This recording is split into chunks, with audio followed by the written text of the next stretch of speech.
Tracking, alerting, protecting. This is WKYT This Morning.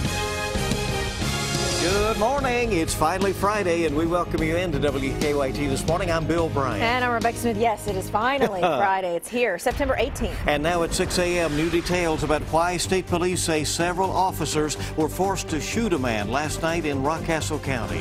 We're tracking 2 crime alerts after a pair of gas station robberies in Lexington. And Governor Steve Beshear orders flags to fly at half-staff today in honor of a murdered Kentucky State Police trooper. Change will be coming to the forecast as we head into the weekend. Today, it's spectacular. Daytime highs in the 80s. There you see Defender is clean across Kentucky. Check out temperatures as we go into the afternoon hours today, around 83 for a high in Lexington. And then we go rolling into your Saturday. We're likely back in the 80s, but changes beyond that. We're only in the 70s by Sunday. I will track it completely coming up for you. Leading our news on WKYT, we have new details in this morning about a deadly shootout with police in Rockcastle County. Yeah, WKYT was the first to report the news last night at 11. The shooting happened on Doug Hill Road in Broadhead. WKYT's Michelle Chamberlain's at our live desk with new details. Yeah, what we know is that Kentucky State Police is investigating after officers were called out to a home last night for a domestic situation. That's when the situation turned deadly. KSP said it had a vehicle enforcement officer arrive to the home along with a KSP trooper, and the Rockcastle County Sheriff's deputy was also there. When they arrived to the home on Doug Hill Road off of US 150 in Broadhead, police say suspect Lawrence Price came out of the home waving a gun at officers. Police say Price pointed a gun at officers and fired. Police also say shots were exchanged between Price and all 3 officers. Price was hit and later died. Our investigation so far has revealed that he brandished a firearm in the direction of the officers and fired his weapon in the direction of the officers. Now, the officers involved were not injured. Their names have not been released, and the shooting remains under investigation. You can keep checking WKYT.com for updates. At the live desk, Michelle Chamberlain, WKYT. Michelle, thank you very much. We're tracking 2 crime alerts this morning after a pair of gas station robberies overnight in Lexington. The latest happened about 3:30 this morning at the Speedway at Liberty and Old Todd's Road. Police say a man and woman pushed the clerk there down and stole some cigarettes. The couple then took off in a red Mitsubishi. And just before 1 o'clock this morning, police say a man robbed the Shell gas station on New Circle Road at Russell Cave. Police say a man went up to the counter with a beer in hand, and when the clerk asked for his ID, police say the man pulled out a gun and stole cash. No arrests have been made in either robbery. Well, hundreds are expected to come out today to remember a murdered Kentucky State Police trooper. Trooper Cameron Ponder was shot and killed in the line of duty Sunday night in Lyon County. WKYT's Mark Barber is live at KSB headquarters in Frankfort with details on the route of today's funeral procession. Good morning, Rebecca. Today's services will mark the end to what has been a very difficult week for many, as State Trooper Joseph Ponder will be laid to rest at the Kentucky Veterans Cemetery. Now, already this morning, his service is being honored here at the State Police headquarters in Frankfort, where they have lowered the flag to half-staff. Now, by now, this is a difficult, a heart-wrenching story that many of us know all too well. The 31-year-old trooper was shot to death in Hardin County during a traffic stop on Sunday. State police tell us he was killed after he pulled over Joseph Johnson Shanks. We're told that the 25-year-old Missouri man was driving more than 100 miles an hour. According to troopers, the man shot Ponder after the 31-year-old tried to help him get a hotel room.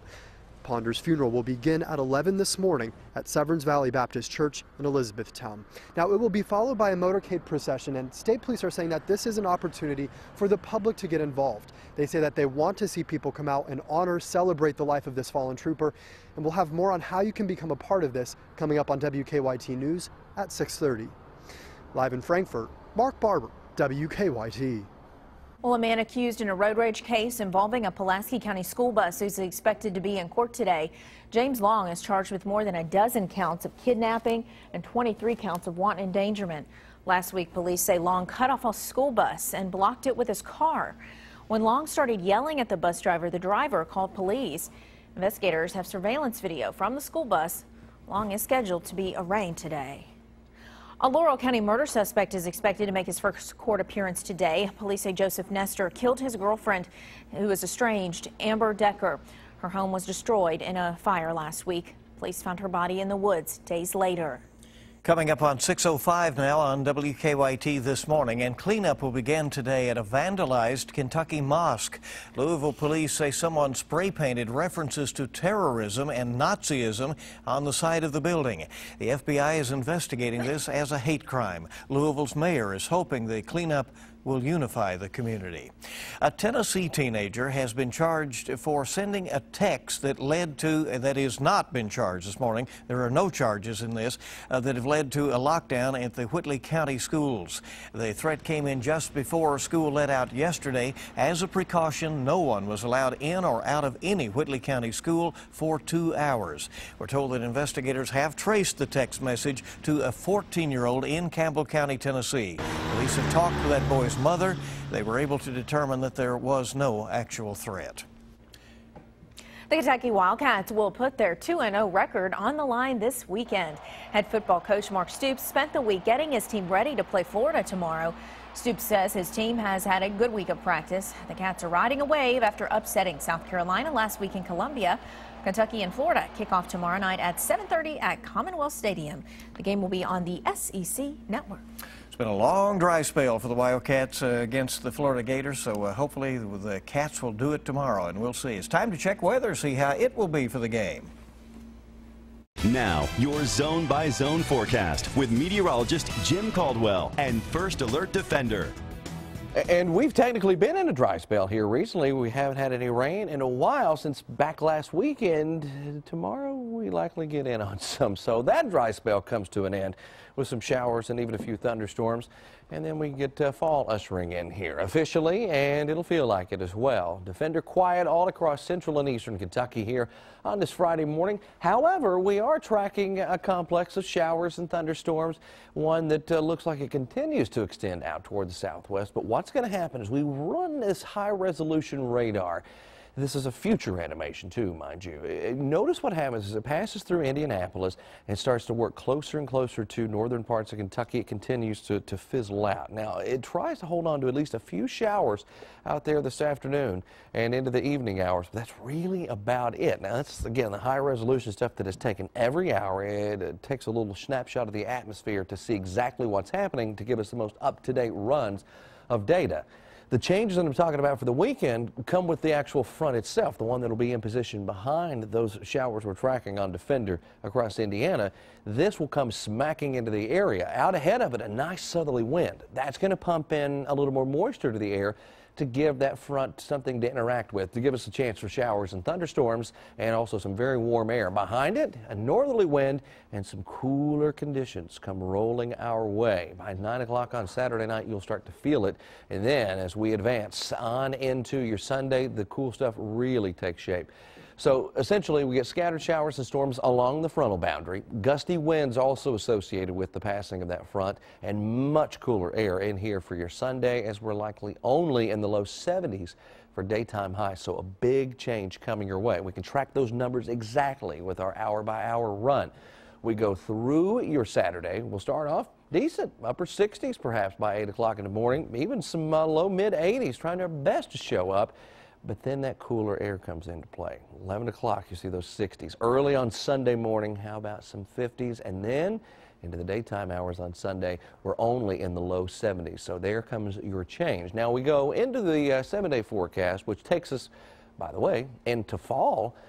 And it looks a whole lot like it as you get into next week. Daytime highs down into the 70s with some chances of showers and storms each day there. Again, not a washout on any one of those days. We'll just have that daily threat coming back. And again, Wednesday is the beginning of fall. We said fall with a little lilt in your voice. So I think you like fall too, huh? Oh my God, I can't wait to favorite get there. Season. It is my favorite season. season and beautiful season too. Yeah. It's coming. Happy. Each morning we bring you weather and traffic together. Hopefully the traffic situation will make you happy today and there are no issues. Let's look at Dawn with a look at what's happening out there. Well, it should make you happy so far. There are no wrecks on the circle, at least. We checked the inner and outer loops. Also, a man of war from I-75 over to Versailles Road. Every intersection, one cycle of the light. We're all clear as we kick off the morning. Let's get a look outside, and we'll show you what to expect as you plan to head out the door this morning. Things are picking up there at New Circle and North Broadway. That intersection is clearing without any problems.